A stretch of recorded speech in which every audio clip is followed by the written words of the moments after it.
Hello friends, आप सभी का स्वागत है हिंदी के पहले टेस्ट सीरीज में। तो चलिए शुरू करते हैं। क्वेश्चन नंबर 1 है, स्वर किसे कहते हैं? ऑप्शन ए, स्वतंत्र रूप से बोले जाने वाले वर्ण को। ऑप्शन बी, अस्वतंत्र रूप से बोले जाने वाले वर्ण को। ऑप्शन सी, जीभ का प्रयोग करके बोले जाने वाले वर्ण को। और ऑप्शन डी, भाषा की सबसे छोटी इकाई स्वर है। इस क्वेश्चन का आंसर है ऑप्शन ए, स्वतंत्र रूप से बोले जाने वाले वर्ण को। क्वेश्चन नंबर 2 है, परंपरागत रूप से स्वर की संख्या कितनी है? Option A 10, option B 11, option C 12 और ऑप्शन डी 13। इस क्वेश्चन का आंसर है ऑप्शन डी 13। क्वेश्चन नंबर 3 है, उच्चारण की दृष्टि से स्वर की संख्या कितनी है? Option A 10, option B 11, option C 12, option C 13। इस क्वेश्चन का आंसर है ऑप्शन ए 10। क्वेश्चन नंबर 4 है, स्वर का वर्गीकरण कुल कितने आधार पर किया गया है? Option A 2, option B 3, option C 4 और ऑप्शन डी 5। इस क्वेश्चन का आंसर है ऑप्शन डी 5। क्वेश्चन नंबर 5 है, मात्रा या उच्चारण के आधार पर स्वर कितने होते हैं? Option A 2, option B 3, option C 4 और ऑप्शन डी 5। इस क्वेश्चन का आंसर है ऑप्शन बी 3। क्वेश्चन नंबर 6 है, मात्रा या उच्चारण के आधार पर 3 स्वर कौन कौन से हैं? ऑप्शन ए ह्रस्व स्वर, ऑप्शन बी दीर्घ स्वर, ऑप्शन सी प्लुत स्वर और ऑप्शन डी सभी सही है। इस क्वेश्चन का आंसर है ऑप्शन डी सभी सही है।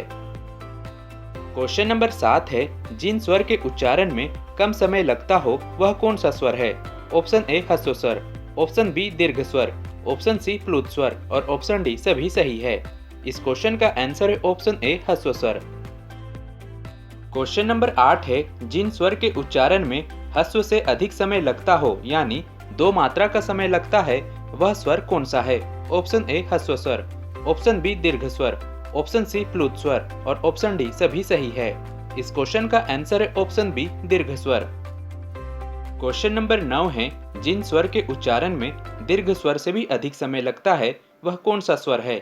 ऑप्शन ए ह्रस्व स्वर, ऑप्शन बी दीर्घ स्वर, ऑप्शन सी प्लुत स्वर और ऑप्शन डी सभी सही है। इस क्वेश्चन का आंसर है ऑप्शन सी प्लुत स्वर। क्वेश्चन नंबर 10 है, किसी नाटक या संवादों में किसी को पुकारने में कौन से स्वर का प्रयोग होता है? ऑप्शन ए ह्रस्व स्वर, ऑप्शन बी दीर्घ स्वर, ऑप्शन सी प्लुत स्वर और ऑप्शन डी सभी सही है।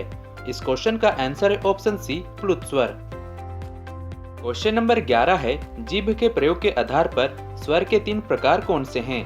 ऑप्शन ए अग्र स्वर, ऑप्शन बी मध्य स्वर, ऑप्शन सी पश्च स्वर और ऑप्शन डी सभी सही है। इस क्वेश्चन का आंसर है ऑप्शन डी सभी सही है। क्वेश्चन नंबर 12 है, जिन स्वर के उच्चारण में जीभ के अग्र भाग का प्रयोग होता है वह स्वर है? ऑप्शन ए अग्र स्वर, ऑप्शन बी मध्य स्वर, ऑप्शन सी पश्च स्वर और ऑप्शन डी सभी सही है। इस क्वेश्चन का आंसर है ऑप्शन ए अग्र स्वर। क्वेश्चन नंबर 13 है, जिन स्वर के उच्चारण में जीभ के मध्य भाग का प्रयोग होता है वह है? ऑप्शन ए अग्र स्वर, ऑप्शन बी मध्य स्वर, ऑप्शन सी पश्च स्वर और ऑप्शन डी सभी सही है। इस क्वेश्चन का आंसर है ऑप्शन बी मध्य स्वर। क्वेश्चन नंबर 14 है, जिन स्वर के उच्चारण में जीभ के पश्च भाग का प्रयोग होता है वह स्वर है? ऑप्शन ए अग्र स्वर, ऑप्शन बी मध्य स्वर, ऑप्शन सी पश्च स्वर और ऑप्शन डी सभी सही है। इस क्वेश्चन का आंसर है ऑप्शन सी पश्च स्वर। क्वेश्चन नंबर 15 है, मुख विवर के आधार पर स्वर कितने प्रकार के होते हैं? Option A 2, option B 3, option C 4 और ऑप्शन डी 5। इस क्वेश्चन का आंसर है ऑप्शन सी 4। क्वेश्चन नंबर 16 है, मुख विवर के आधार पर विवृत स्वर क्या है? ऑप्शन ए, जिनके उच्चारण में मुख द्वार पूरा खुलता है, ऑप्शन बी, जिनके उच्चारण में मुख द्वार पूरा बंद रहता है, ऑप्शन सी, जिनके उच्चारण में मुख द्वार आधा बंद रहता है, ऑप्शन डी, जिनके उच्चारण में मुख द्वार लगभग बंद रहता है। इस क्वेश्चन का आंसर है ऑप्शन ए, जिनके उच्चारण में मुख द्वार पूरा खुलता है। क्वेश्चन नंबर 17 है, मुख विवर के आधार पर अर्धविवृत स्वर क्या है? ऑप्शन ए, जिनके उच्चारण में मुख द्वार आधा खुलता है, ऑप्शन बी, जिनके उच्चारण में मुख द्वार पूरा बंद रहता है, ऑप्शन सी, जिनके उच्चारण में मुख द्वार आधा बंद रहता है, ऑप्शन डी, जिनके उच्चारण में मुख द्वार लगभग बंद रहता है। इस क्वेश्चन का आंसर है ऑप्शन ए, जिनके उच्चारण में मुख द्वार आधा खुलता है। क्वेश्चन नंबर 18 है, मुख विवर के आधार पर किस स्वर में मुख द्वार आधा बंद रहता है? ऑप्शन ए विवृत, ऑप्शन बी अर्धविवृत, ऑप्शन सी अर्ध संवृत और ऑप्शन डी संवृत। इस क्वेश्चन का आंसर है ऑप्शन सी, अर्धसंवृत। क्वेश्चन नंबर 19 है, मुख विवर के आधार पर किस स्वर में मुख द्वार लगभग बंद रहता है? ऑप्शन ए विवृत, ऑप्शन बी अर्धविवृत, ऑप्शन सी अर्धसंवृत और ऑप्शन डी संवृत। इस क्वेश्चन का आंसर है ऑप्शन डी, संवृत।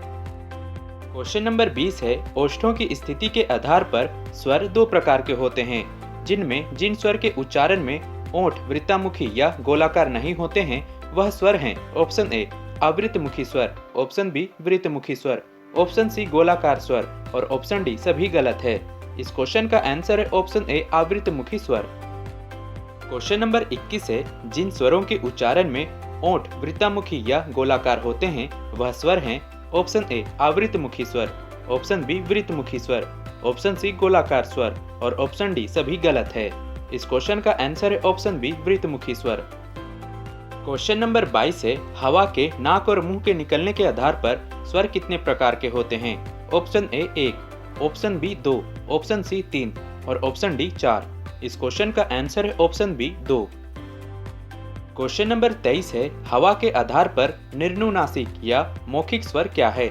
ऑप्शन ए जिनके उच्चारण में हवा केवल मुंह से निकलते हैं, ऑप्शन बी जिनके उच्चारण में हवा केवल नाक से निकलते हैं, ऑप्शन सी जिनके उच्चारण में हवा मुंह और नाक दोनों से निकलते हैं, ऑप्शन डी सभी गलत है। इस क्वेश्चन का आंसर है ऑप्शन ए, जिनके उच्चारण में हवा केवल मुंह से निकलते हैं। वहीं अंतिम क्वेश्चन है, हवा के आधार पर अनुनासिक स्वर क्या हैं? ऑप्शन ए जिनके उच्चारण में हवा केवल मुंह से निकलते हैं, ऑप्शन बी जिनके उच्चारण से हवा केवल नाक से निकलते हैं, ऑप्शन सी जिनके उच्चारण में हवा केवल मुंह और नाक से निकलते हैं, ऑप्शन डी सभी गलत है। इस क्वेश्चन का आंसर है ऑप्शन सी, जिनके उच्चारण में हवा केवल मुंह और नाक दोनों से निकलते हैं।